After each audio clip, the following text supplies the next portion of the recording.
Hello HSC পরীক্ষার্থীরা, তোমাদের মাত্র এইচএসসি এক্সাম শেষ হয়েছে, সামনে ভর্তি যুদ্ধ আসতে চলেছে। তোমরা সেটার প্রিপারেশন নেওয়ার জন্য কি প্রস্তুত?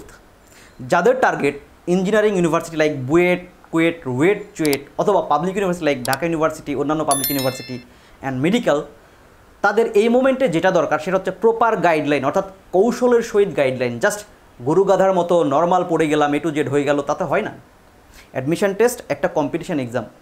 তোমরা এইচএসসিতে যে পরীক্ষাগুলো দিয়ে আসছো এগুলো কিন্তু কম্পিটিশান এক্সাম ছিল না, পাবলিক এক্সাম ছিল।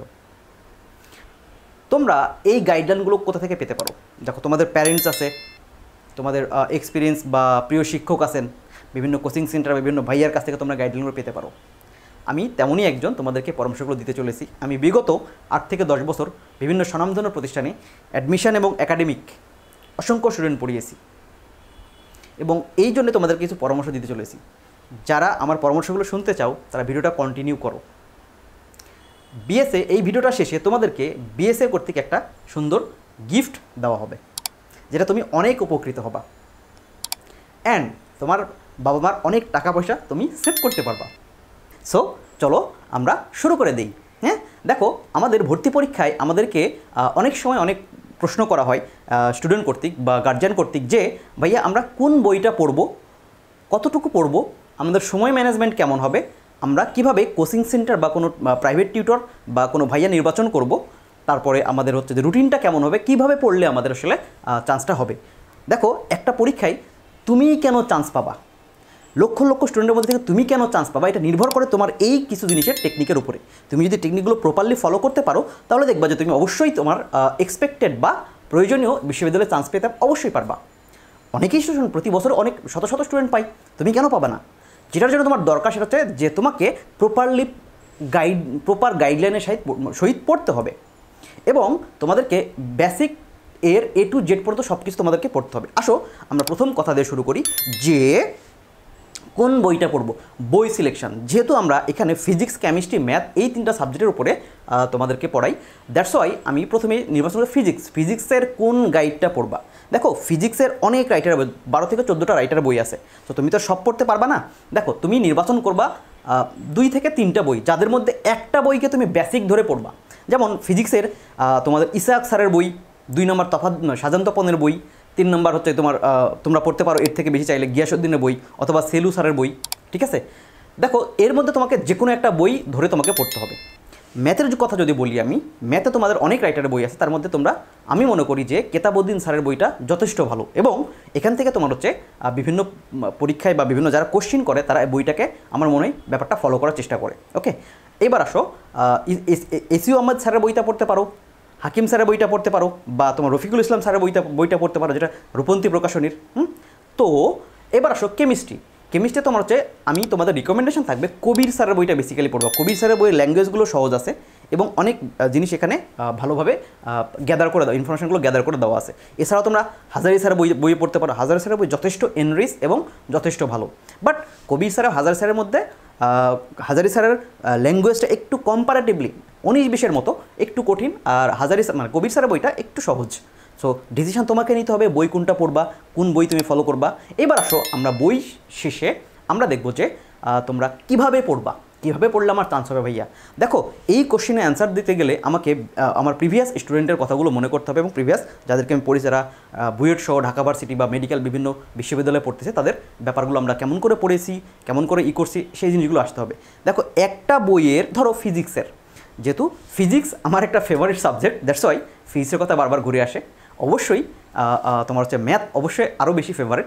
যাই হোক, ফিজিক্সের A to Z তোমাকে সব কিছু পড়তে হবে। একটা বই ধরবা, যে রাইটারের বইগুলো বললাম যে কোনো একটা বইকে মেন ফোকাস করবা। যেমন ধরো ফিজিক্সের ইসাহাক স্যারের বইটা যদি আমি ধরি, A to Z, একটা চ্যাপ্টারে A to Z। ধরো আমরা নিউটনিয়ান চ্যাপ্টারটা পড়বো। নিউটনিয়ান চ্যাপ্টারের ফার্স্ট শুরু হয় তোমার হচ্ছে বিভিন্ন প্রকার বল এর টপিক্স দিয়ে, এবার শেষ হয় তোমার হচ্ছে ঘাত বল বা তোমার হচ্ছে যে বৃত্তীয় গতি বা তোমার হচ্ছে যে ঘূর্ণন গতি, এই টাইপের টপিক্স দিয়ে। তো তুমি যদি A to Z সব না পড়ো, দেখো এইচএসসি তোমরা যেভাবে পড়ছো তাতে কিছু শর্ট কোশ্চিন বা কিছু শর্ট সাজেশান বা কিছু নির্বাচিত টপিক্স পড়লেই তোমাদের এখান থেকে কোশ্চিন এসে গেছে এবং তোমরা এখান থেকে ভালো করতে পারছো। কিন্তু তোমরা এইবার অ্যাডমিশনে এসে এটা মনে করো না যে আমরা ওইভাবে পড়লেই হবে, ঠিক ওই জিনিসগুলোই পড়া লাগবে, অবশ্যই ওই জিনিসগুলো পড়া লাগবে। বাট অ্যাডমিশন টেস্টের ব্যাপারটা টোটালি আলাদা। তোমাদেরকে এ টু জেড সব কিছু এখান থেকে একটা বইয়ের একটা চ্যাপ্টার থেকে সব কিছু পড়তে পারতে হবে। এবার আসো, যদি যারা সব কিছু পড়তে না চাই, যে ভাইয়া আমি এত ডিটেলসে পড়ার সময় পাই না বা এত পড়তে পারি না, আমি একটু ফাঁকিবাজ, আমাকে একটু শর্টকাট সহজ উপায় দেন, অ্যাকচুয়ালি কোনো শর্টকাট সহজ উপায় নেই অ্যাডমিশন টেস্টের। তোমাকে জেনে আসতে হবে, বেসিকটা তোমাকে ক্লিয়ার করেই আসতে হবে, আদারওয়াইজ তোমাকে ফেস করতে হবে ডেলি মার্ক। লাইক তুমি চান্স পাইতেও পারো, নাও পারো, বাট তুমি যদি একটা চ্যাপ্টারকে প্রপারলি ধরে এ টু জেড সব কিছু কভার করতে পারো, তাহলে দেখবা যে তোমার চান্স হয়েই গেছে। যারা ফাঁকিবাজ বা যারা একটু কম পড়তে আগ্রহী, আমাদের বিএসএ বেস্ট সায়েন্স একাডেমি ক্লাসে তোমাদেরকে কিছু বিষয়ে ভালো তোমার হচ্ছে টপিকস বা ভালো তোমার হচ্ছে যে সাজেশনস বা এই টাইপের সহজ শর্টকাট বা ইজি ওয়েগুলো দেখানো হবে, যেটা এ টু জেড সব না পড়লেও চলবে, একটু কম করে পড়লেও চলবে। বাট মেন কথাটা হচ্ছে তোমাদেরকে একটা বইয়ের বেসিকে সব কিছু পড়াই লাগবে ভাইয়া। বাজারে অনেক গাইড বই আছে, অনেক নোটস আছে, অনেক তোমার হচ্ছে যে হ্যান আছে, অনেক ত্যান আছে, অনেক শর্টকাট গাইড আছে। ট্রাস্ট মি, এগুলো কোনোই কাজে আসে না যদি না তুমি মেন বইটা ক্লিয়ার করে পড়ো। আমি তোমাকে গ্যারান্টি দিয়ে বলতেছি, শুধুমাত্র বাজারের কোনো গাইড বই পড়ে তুমি চান্স পাবা না। তোমাকে পেতে হলে মেন বই ফোকাস করে, মেন বইয়ের এ টু জেড বেসিক ক্লিয়ার করেই তোমাকে আসতে হবে। অ্যান্ড তোমাকে জানার টেন্ডেন্সি থাকতে হবে। তুমি মুখস্থ করে বা তুমি হচ্ছে গিয়ে শর্টকাট দিয়ে কখনোই তুমি চান্স পাবা না। ট্রাস্ট মি, শর্টকাট দিয়ে কখনো চান্স হয় না, আমি তোমাকে লিখে দিতে পারি। অলরাইট, এইবার আসো, তোমাকে পড়তে হবে কিভাবে। দেখো, একটা বইয়ের এ টু জেড তো সব পড়তে হবে, অ্যান্ড তোমাকে এই জিনিসগুলোকে বারবার রিভাইজ দেওয়ার বা প্র্যাকটিসে থাকতে হবে। একটা চ্যাপ্টারের বেসিক টু মানে সবগুলোর বেসিক কমপ্লিট করার পরে এটার উপর প্র্যাকটিস থাকতে হবে। এটার জন্য তোমরা যেটা করতে পারো, যে কোশ্চিন ব্যাংকটা, যে ভার্সিটিতে তোমার পরীক্ষা দিবা ইউনিভার্সিটিতে, সেই ভার্সিটির কোশ্চিন ব্যাংকটাকে তোমাকে প্রপারলি, তোমাকে থ্রোলি হচ্ছে গিয়ে রিভাইজ দেওয়া লাগবে বা বারবার প্র্যাকটিসে থাকতে হবে। হ্যাঁ, এরপরে আসো, তোমাদেরকে মাঝে প্রায় পরীক্ষার মধ্যে থাকতে হবে, পরীক্ষা কন্টিনিউ করা লাগবে, যেন ওই ভার্সিটির যে প্যাটার্নের কোশ্চিন, সেই প্যাটার্ন অনুযায়ী তোমাকে পরীক্ষা দেওয়ার প্র্যাকটিস থাকতেই হবে, এতে কোনো বিকল্প ওয়ে নাই। ওকে, অলরাইট, এইবার আসো, আমাদেরকে আরও একটা কোশ্চিন, কমন কোশ্চিন এসে থাকে সাধারণত, যে টাইম ম্যানেজমেন্ট। আমরা টাইম ম্যানেজমেন্ট কেমনে করবো? টাইম ম্যানেজমেন্ট হয় না, অনেক সময় আমরা ভুল করে ফেলি। দেখো, তুমি যে প্রতিষ্ঠানে ভর্তি হবা, তুমি চাইলে যে কোনো প্রতিষ্ঠানে ভর্তি হতে পারো, বিভিন্ন কোচিং সেন্টার আছে, বিভিন্ন প্রাইভেট ভাইয়া আছে, বিভিন্ন প্রাইভেট ব্যাচ আছে, তুমি যেখানে খুশি ভর্তি হও, বাট ভাইয়া তোমাকে টাইম ম্যানেজমেন্টটা করতে হবে প্রপারলি। লাইক তুমি একটা কোচিং সেন্টার ভর্তি হয়েছো বা একটা ভাইয়ার কাছে পড়তেছো, ওই ভাইয়া যে চ্যাপ্টারটা তোমাকে পড়িয়েছে, ওই চ্যাপ্টারের প্রিপারেশন প্রপারলি নেওয়া লাগবে, এবং ওই টাইমের মধ্যে 1 দিন 2 দিন বা 3 দিন যে সময়টা থাকবে, সেই টাইমের মধ্যে তোমাকে চ্যাপ্টার কভার করা লাগবে। যদি শেষ না হয়, তাহলে তোমাকে পরের চ্যাপ্টারে চলে যেতে হবে, ওই ভাইয়া বা কোচিং সেন্টার যে চ্যাপ্টারটা পড়াবে, ফিজিক্সের হোক, ম্যাথের হোক, কেমিস্ট্রির হোক, জিনিসগুলো তোমাকে হ্যান্ড নোটস বানাইতে হবে, এবং তোমাকে প্রপারলি জিনিসগুলো দখলে রাখার চেষ্টা করতে হবে। এবং এটা থাকবে যদি তুমি রেগুলার প্র্যাকটিস করো এবং রিমাইন্ড করতে থাকো। ওকে, অলরাইট, এরপরে আসো, যে টাইম ম্যানেজমেন্টের পরে মেন ফোকাসের জায়গাটা হচ্ছে, দেখো টাইম ম্যানেজমেন্টের হচ্ছে গিয়ে সবচেয়ে ইম্পর্টেন্ট ব্যাপার, টাইম ম্যানেজমেন্টে তোমাকে ভালো রকম সচেতন থাকতে হবে। তুমি যদি এখানে সচেতনতার গাফিলতি দেখাও, তাহলে তুমি কিন্তু সময় মতো শেষ করে উঠতে পারবে না। দেখো, আমাদের ফিজিক্স, কেমিস্ট্রি, ম্যাথ এবং ফিজিক্স, কেমিস্ট্রি, ম্যাথ, এই 3টা চ্যাপ্টারে টোটাল আমার হচ্ছে গিয়ে 7 7 14 6 6 12, 14 আর 12 কত হয়? 14 আর 12 কত হয়? 26। ওকে, অ্যান্ড দেখো ফিজিক্সে কত? 7 7 14টা চ্যাপ্টার, ম্যাথে কত? 6 6 12টা চ্যাপ্টার, 14 আর 12 কত হয়? 26। অ্যান্ড কেমিস্ট্রিতে তোমার হচ্ছে 4 4 8টা চ্যাপ্টার, 26 আর 8 কত হয়? 26 আর 34টা চ্যাপ্টার।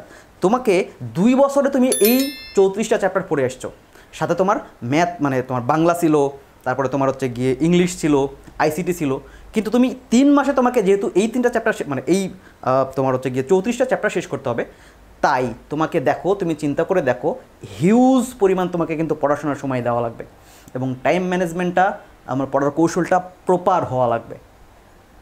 একটা স্টুডেন্টের উদাহরণ তুমি আমাকে দেখাইতে পারবা না যে বলছে ভাইয়া যে আমি শর্টকাট পড়ে ফাঁকি দিয়ে কম পড়ে চান্স পেয়ে চলে গেছি। তোমার অনেকে বলবে যে আমি পড়ি নাই তেমন, আমি পরীক্ষা দিয়েছি চান্স হয়ে গেছে। এটা কখনোই সত্য নয়। যারা বলে তারা করে একটা, আর তোমাদের সামনে প্রকাশ করে আর একটা। সো ওদের কথা ট্রাস্ট না করে তুমি নিজেকে পড়তেই হবে, পড়তেই হবে, পড়তে হবে, বিকল্প কোনো ওয়ে নাই। যারা চান্স পেয়েছে, আমি যখন অ্যাডমিশন টেস্ট দিয়েছি, তখন আমরা যখন চান্স পেয়েছি, তখন আমাদেরকে অবশ্যই প্রপার পরিমাণ পড়ে আসতে হয়েছে। ওকে, অ্যান্ড এবার আসো, তুমি কিভাবে তোমার মেন্টর নির্বাচন করবা। লাইক মেন্টর বলতেছি যে তোমার কোচিং সেন্টার নির্বাচন করবা কিভাবে, বা কোনো প্রাইভেট টিউটর কেমনে নির্বাচন করবা, তুমি কেমনে তোমার কারো গাইডলাইনের আন্ডারে থাকবা, এই গাইডলাইন আন্ডারে যাদের থাকবা তাদেরকে সিলেক্ট করবা কেমনে? তুমি যে কোনো একটা তোমাকে তোমার সামনে অ্যাড দেওয়া হয়েছে তার ছবি দেখে বা তার কিছু মিষ্টি কথা শুনে বা তার কিছু সাধারণ জিনিস দেখে তুমি পাগলে ভর্তি যাবা, এটা করো না। কারণ এই অ্যাডমিশন টেস্টের উপর তোমার সারা জীবনের বা তোমার ফিউচার নির্ভর করতে চলেছে। তুমি যদি এই জায়গাতে মিস্টেক করো, দেখবা যে তুমি মাঝখানে ডাউন হয়ে যাবা, যেটা রিকভারি করা প্রায় অসম্ভবের ব্যাপার। আমি অনেক স্টুডেন্ট দেখেছি যারা প্রথম দিকে খুব জোরসে পড়াশোনা করে, মাঝখানে এসে চাপ নিতে না পেরে, ধরো ইঞ্জিনিয়ারিং প্রিপারেশন যারা নিতেছে চাপ নিতে না পারে ভেঙে গেছে। পরে আর দেখো তুমি যদি 2টা সপ্তাহ তুমি লস করে ফেলো না পড়ে, দেখবা যেটা রিকভারি করা তোমার জন্য প্রায় অসম্ভব। তবে হ্যাঁ, অ্যাডমিশন টেস্ট দিতে গিয়ে তোমাকে প্রথম থেকে শেষ পর্যন্ত প্রপারলি লেগে থাকতে হবে। হ্যাঁ, এবার আসো যে যখন তুমি মেন্টর সিলেক্ট করবা, কোচিং সেন্টার বলো বা ভাইয়া, তখন তোমাকে খেয়াল রাখতে হবে তাদের কথাগুলো বুঝবার চেষ্টা করবা, যে তোমার মেন্টালিটি বা তোমার টাইপের সাথে তাদের টাইপ কেমন, যাইতেছে কি যাইতেছে না। অনেক সময় হয় কি যে আমরা অনেকের পরামর্শে বা অনেকের দেখা দেখি ভর্তি হয়ে যাই, এটা অনেক সময় আমাদের অজ্ঞতার কারণে হয়ে যায়। বাট আমি তোমাদেরকে রিকোয়েস্ট করবো ভাইয়া এটা করো না। কারণ তুমি এক জায়গায় গেলা যেটা তোমার নিজের টাইপ না, তাদের কাছ থেকে পড়তে যখন যাবা তুমি ভাববা যে তাদের মতো করে পড়বো, অনেক সময় হয় না, যেটা অনেকটা আমাদের ভুল হয়ে যায়। আমার ব্যাপারটাকে বুঝতে পারছো? আমি আশা করি তোমাদেরকে কথাটা বোঝাইতে পারছি। অ্যান্ড আসো যে আমাদের এরপরে রুটিন আমাদেরকে ডেইলি বেসিসে পড়তে হবে। ট্রাস্ট মি, তুমি যদি ডেইলি বেসিসে না পড়ে এইরকম চিন্তা করো আজকে আমি একদিনে 10টা চ্যাপ্টার পড়ে ফেললাম, পরও 1 সপ্তাহ আমার কোনো পড়াশোনা নাই, ট্রাস্ট মি এই পরীক্ষা দিয়ে বা এই প্রিপারেশান দিয়ে কিচ্ছু হবে না, তুমি চান্স পাবাই না। তোমাকে চান্স পেতে হলে তোমাকে ডেইলি বেসিসে পড়তেই হবে। হ্যাঁ, ডেইলি বেসিসে পড়তেই হবে। এবং তোমার পড়ার ধরনটা কেমন হওয়া উচিত? তোমার পড়ার ধরনটা তোমাকে দেখো যে একটা দিনে 24টা ঘন্টা থাকে, 24টা ঘন্টার মধ্যে তোমাকে 5 থেকে 6 ঘন্টা ঘুমের জন্য ব্যয় করবা বা সর্বোচ্চ 8 ঘন্টা ঘুমাইতে পারবা, এর বেশি ঘুমাইতে যেও না। এখন তোমার লাইফের সবচেয়ে ইম্পর্টেন্ট এবং ক্রুশিয়াল মোমেন্ট চলতেছে, তুমি যদি 8 থেকে 10 ঘন্টা বা তারও বেশি ঘুমাও, তাহলে তোমার পরবর্তী সারা লাইফটা ঘুমাইয়েই পার করতে হবে, কিছু করা লাগবে না আর। ঠিক আছে, অলরাইট। এরপরে দেখো যে তোমরা ঘুমের ব্যাপারটা নিয়ন্ত্রণ করতে হবে, অ্যান্ড তোমাকে পড়ার টাইমটা সিলেক্ট করা লাগবে। দেখবা যে সবাই বলে থাকবে, অনেকে অনেকভাবে কথা বলে, অনেকভাবে তোমাদেরকে পরামর্শ দেয়, যে কোনো একজনের কথা মেনে এবং তার দেখানো পথ অনুযায়ী চলার চেষ্টা করো। সবার কথা শুনে সবার নির্দেশনা মেনে তোমরা যারা চলার চেষ্টা করো, দেখবা যে তুমি কোনোটাই প্রপারলি করে উঠতে পারছো না। তো এইখানে আমি যেটা বলতেছি যে তোমাকে পড়ার অভ্যাসটা এমনভাবে নিতে হবে যেন তোমার যতটুকু পড়বা ততটুকু মনে থাকে। সারাদিন 10 ঘন্টা বই নিয়ে বসে থেকে যদি 1 ঘন্টা পড়া হয়, তাহলে ওই পড়া দিয়ে কোনো উপকার আসবে না।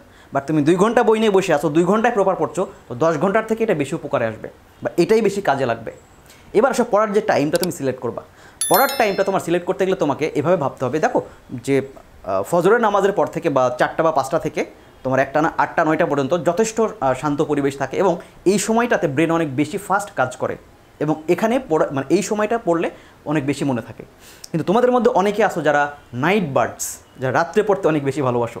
ঠিক আছে, রাত্রে, হ্যাঁ ঠিক আছে, তোমার যদি টাইপ হয়ে থাকে রাত্রে বেশি পড়ার, তুমি পড়ো, কোনো সমস্যা নাই। তোমাকে সেই পরিবেশ নিয়ন্ত্রণ করে তোমাকে এমনভাবে পড়তে হবে যেন তুমি ব্যাপারগুলো মনে রাখতে পারো। এটা কম্পিটিটিভ এক্সাম ভাইয়া, তোমার এইচএসসি এক্সাম না। তুমি চিন্তা করে দেখো, এইচএসসি এক্সাম পরে তুমি কিন্তু কোনো কম্পিটিটিভ এক্সামে যাও নাই। কম্পিটিশান এক্সাম কাকে বলে? যে এক্সামে একজনের ভালো করলে আর একজন তোমার পিছিয়ে পড়ে, সেটাকে কম্পিটিশান এক্সাম বলে। এইচএসসিতে তুমি ভালো করলে তোমার ফ্রেন্ড পিছিয়ে পড়তে পারে, এমন কোনো কিছু হয়েছে? হয় নাই। সো তোমাকে এখানে এই ব্যাপারটাতে সাবধান থাকতে হবে। কম্পিটিশান এক্সাম অবশ্যই তোমাকে সবার থেকে এগিয়ে থাকতে হবে এবং সেটা নির্ভর করবে তোমার নিজস্ব টাইম শিডিউল, পড়ার ধরন এবং পরিশ্রমের মন মানসিকতার উপরে। ব্যাপারটা কি তোমাদের বোঝাইতে পারছি? অলরাইট, এরপরে আসো যে আমরা রুটিনটা কেমনে সিলেক্ট করব। দেখো, প্রত্যেকটা মানুষের পার্সোনাল লাইফের রুটিনটা আলাদা আলাদা হবে। আমি যদি তোমাকে একটা রুটিন সিলেক্ট করে দেই, সেটা হবে কি আমার পার্সপেক্টিভে তোমার জন্য রুটিন, যেটা তুমি 100% ফলো নাও করতে পারো। তোমার নিজে বসে তুমি সকাল থেকে বা দুপুর থেকে কয়টা থেকে কয়টা পর্যন্ত কোন জিনিসটুকু কতটুকু পড়বা, এটা তোমাকে নিজে নির্ধারণ করে রুটিন বানিয়ে টেবিলের সামনে তোমাকে ঝুলিয়ে রাখতে হবে। আদারওয়াইজ তোমার জন্যে অনেক কিছু ম্যানেজ করা কষ্টকর হয়ে যাবে। ভর্তি পরীক্ষা যথেষ্ট কঠিন। যখন একটা স্টুডেন্ট চান্স না পায়, তার মনের অবস্থা যে কী হয়, পুরো পৃথিবী অন্ধকার হয়ে যায়, ট্রাস্ট মি। তাই তোমাকে বলতেছি যে ভর্তি পরীক্ষায় এক্সপেক্টেড ইউনিভার্সিটিতে চান্স পেতে চাইলে প্রপার গাইডলাইন ফলো করো। আমার কথা তোমাকে শুনতে হবে না, তুমি যদি নিজের মনের কথা শোনো বা কোনো একজনের গাইডলাইন প্রপারলি ফলো করো, দেখবে যে তুমি ভালো অবশ্যই করছো। যারা অনলাইনে পড়ায়, যারা বিভিন্ন কোচিং সেন্টার আছে, সবাই তোমাকে ভালো পড়াবে এবং সবাই তোমাকে ভালো পরামর্শ দিবে। কোনো একজনের কথা শুনে প্রপারলি তুমি নিজেকে কন্ট্রোল করে পড়াশোনাটা করো। ওকে, আমি কিছুক্ষণ আগে একটা গিফটের কথা বলেছি যে বিএসএ তোমাদেরকে একটা গিফট দিতে চলেছে। গিফটটা হচ্ছে কিছুটা এমন যে বিএসএ তোমাদেরকে এই বছর নতুন অনলাইন যাত্রা শুরু করার সুবাদে টোটাল একটা ফ্রি কোর্স উপহার দিতে চলেছে, যে কোর্সটা করলে তোমরা অনেক উপকৃত হবে এবং তোমাদের বাবা মার অনেক টাকা পয়সা সেভ হবে। এখানে ফ্রি বলে এমন নয়, ব্যাপারটা যাচ্ছে তাই পড়ানো হবে। বুয়েটের প্রিপারেশন যারা নেয় তাদেরকে যেমন পড়ানো হবে, ঢাকা ভার্সিটি প্রিপারেশন নেয় তাদেরকে যেমন পড়ানো হবে, মেডিকেলের প্রিপারেশন নেয় তাদেরকে তাদের মতো করেই পড়ানো হবে এবং এক্সাম এবং তোমার পার্সোনাল প্রবলেমগুলো এখানে সলভ দেওয়া হবে, যেটা অনেক হাজার হাজার টাকা খরচ করে তোমার অনেক স্বনামধন্য প্রতিষ্ঠান থেকে তোমরা এটা নিয়ে থাকো অনেকেই। দেখো, অনলাইনে যারা ভালো করায় বা যারা কোচিং সেন্টার বা অনলাইন ভাইয়া পড়ায়, কেউ কিন্তু খারাপ পড়ায়, সবাই ভালো পড়ায়। তোমাকে জিনিসগুলো বুঝে নিয়ে এবং সেটাকে শিখতে হবে তোমাকে, তবেই তুমি ভালো করতে পারবা। আর এখানে আমাদের এক্সেলেন্সি, আমরা পার্সোনাল বিষয়গুলো নিয়ে বেশি ফোকাস করি এবং সবাইকে তোমারটা নিজের ধরন অনুযায়ী পড়ানোর চেষ্টা করে থাকি। ওকে, অলরাইট, এবার আসো যে বিএসএ তারা তোমাদেরকে কী কী দেবে। অনলাইন সম্পূর্ণ free class, weekly exam, standard বা যে ভার্সিটি তুমি পরীক্ষা দেবা তার স্ট্যান্ডার্ড অনুযায়ী প্রশ্নপত্র প্রণয়ন, মান্থলি এক্সাম তো থাকছেই, অ্যান্ড সবচেয়ে বড় ব্যাপার কমিউনিটি সাপোর্ট, যেটা সব সময় তুমি পাবা না। বা পার্সোনাল প্রবলেমগুলো সলভ করার জন্য আমাদের একটা কমিউনিটি সাপোর্ট থাকবে। ওকে, তাহলে আর দেরি কেন, সময় নষ্ট করো না। তোমার সময়ের দাম, ভ্যালু এখন সবচেয়ে বেশি, কারণ তোমার লাইফের সবচেয়ে ইম্পর্ট্যান্ট মোমেন্ট এইটা। দেখো, এইচএসসি বা ইন্টারমিডিয়েট এই সময়টা ব্যবহার করেই তুমি লাইফের ভবিষ্যতে কী হতে চলেছো, কীভাবে তোমার লাইফ লিড করবা, সেটা সব কিছুই এটার উপর নির্ভর করছে। দেখো, পড়ালেখা না করলেও তোমার লাইফ লিড হতো, সমস্যা নেই, কিন্তু তার ধরনটা আলাদা হতো। যেহেতু তুমি পড়ালেখা করছো বা বিভিন্ন তোমার একটা পার্টিকুলার স্বপ্ন আছে, ড্রিম আছে, সেই জায়গায় তুমি যেতে চাও, তো তোমাকে এক নির্দিষ্ট প্যাটার্ন অনুযায়ী যাওয়া লাগবে। ওকে, ইনশাল্লাহ তোমরা অবশ্যই ভালো করবা। দেখো, আমাদের সাথে যুক্ত হতে চাইলে আমাদের নিচে দেখো ফর্মের একটা লিঙ্ক দেওয়া আছে, সেটা পূরণ করে আমাদের সাথে তোমরা যুক্ত হয়ে যেতে পারো। এবং অবশ্যই এই ভিডিওটা তোমার ফ্রেন্ডসদের সাথে শেয়ার করতে ভুলো না। ইনশাল্লাহ তোমাদের সাথে বিএসএর কোনো একটা ক্লাসে দেখা হবে। টিল দেন সবাই ভালো থাকো এবং সবার শুভকামনায় এখানে শেষ করছি।